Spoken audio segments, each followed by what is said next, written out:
Hello students, Gargi tutorial ক্লাসে তোমাদের স্বাগত জানাই। আজকে আমি যে বিষয়টা নিয়ে আলোচনা করব সেটা তোমাদের প্রত্যেকের জন্যই খুবই গুরুত্বপূর্ণ একটি ভিডিও হতে চলেছে।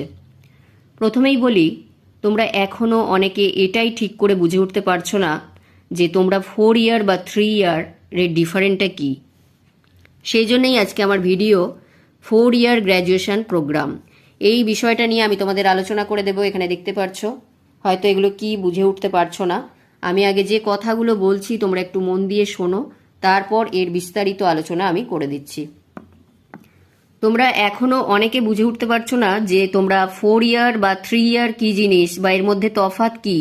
যারা 4 ইয়ার নিয়েছো তারা কি অনার্সে পড়ছো, বা 3 ইয়ারে যারা নিয়েছো তারা কি পাশে পড়ছো কি না, এই সমস্ত প্রশ্ন নিয়ে আমি আজকে আলোচনা করে দেব।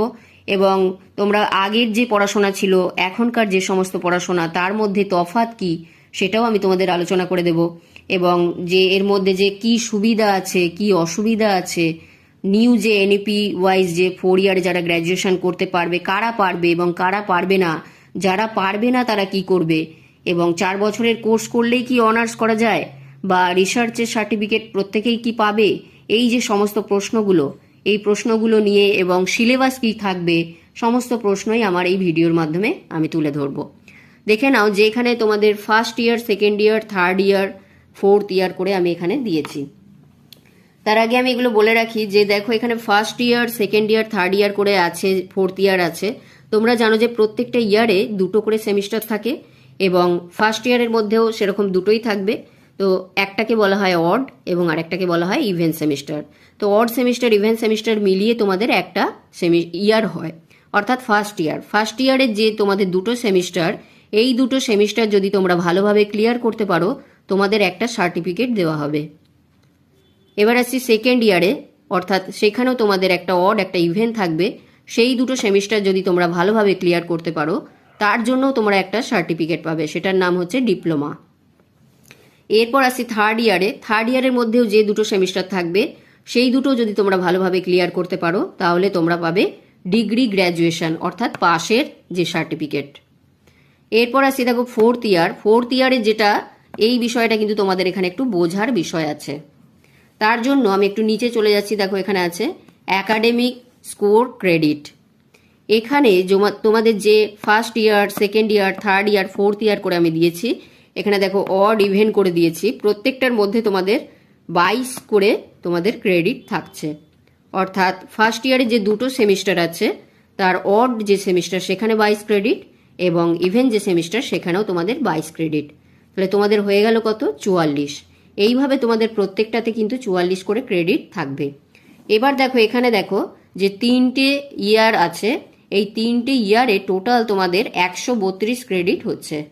এই 132 ক্রেডিট যদি তোমরা পাও, তাহলেই কিন্তু তোমরা এখানে ফোর্থ ইয়ারের যে এতে তোমরা ঢুকতে পারবে। অর্থাৎ তোমরা অনার্সের যে বিষয়টা তখনই তোমরা পাবে। কারা পাবে? যাদের 132 ক্রেডিট থাকবে তারাই অনার্সের সুযোগ পাবে। এরপর আসি দেখো, শুধুমাত্র কিন্তু অনার্সের সুযোগ পাবে। এখানে যদি তোমাদের 75% মার্কস থাকে, তাহলে কিন্তু তোমরা অনার্স করে রিসার্চ করারও সুযোগ পাবে।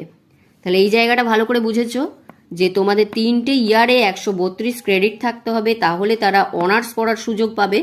এবং যাদের 75% থাকবে, তারা অনার্স করে তারপর তোমরা রিসার্চ করতে পারবে।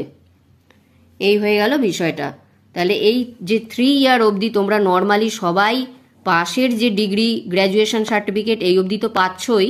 এরপর যাদের 132 ক্রেডিট থাকবে, তারা অনার্স পড়ার সুযোগ পাবে, এবং যদি 75% তাদের মার্কস অ্যাটেন্ডেন্স মিলিয়ে থাকে 3টে ইয়ারে, তবেই তারা কিন্তু অনার্স পড়ে রিসার্চ করার সুযোগ পাবে। এরপর দেখো, যদি 75% থাকে, তারা কিন্তু প্রথমে আন্ডার গ্র্যাজুয়েট, তারপর পোস্ট গ্র্যাজুয়েট, তারপর পিএইচডি করতে পারে। আর যাদের থাকবে না, ধরো কারোর 75% নেই, তাহলে তারা অনার্স করেছো, কিন্তু তারা কিভাবে করবে?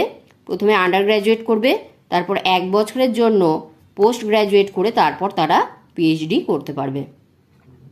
তাহলে এই যে বিষয়টা, আশা করছি তোমরা ভালোভাবে বুঝতে পেরেছো। তাও আরও কয়েকটা বিষয় তোমাদের বলে দিচ্ছি। দেখো এখানে অনেক সুযোগ সুবিধা তোমাদের দেওয়া হয়েছে। কি কি সুযোগ সুবিধা দেওয়া হয়েছে সেটাই মন দিয়ে এখানে বোঝো। যেমন দেখো, আগে কি ছিল, আগে তোমাদের যদি কেউ মাঝখানে ছেড়ে দিত, ধরো কোনো কারণে, অসুবিধার কারণে, আর্থিক সমস্যার কারণে বা বিভিন্ন কারণে, কাজ করতে হবে, চাকরি করতে হবে, তার জন্য হয়তো ছেড়ে দিয়েছে বাড়ির অসুবিধার কারণে, তাহলে তাকে কি করতে হতো, আবার প্রথম থেকে ভর্তি হতে হতো। কিন্তু এখানে কিন্তু ওই অসুবিধাটা আর নেই।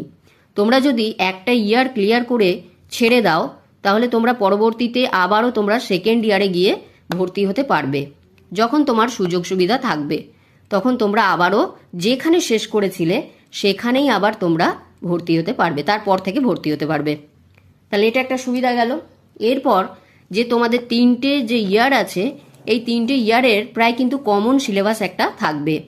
এই কমন সিলেবাস থেকে তোমরা 3টে ইয়ার ক্লিয়ার করে নিলে, এরপর এই যে বলেছিলাম যে 132 ক্রেডিট থাকলে তবেই তোমরা কিন্তু অনার্সে পড়তে পারবে, এবং যদি কারোর 75% মার্কস থাকে তাহলে সে রিসার্চও করতে পারবে। আশা করছি এই অবধি তোমরা ভালোভাবে বুঝতে পেরেছো।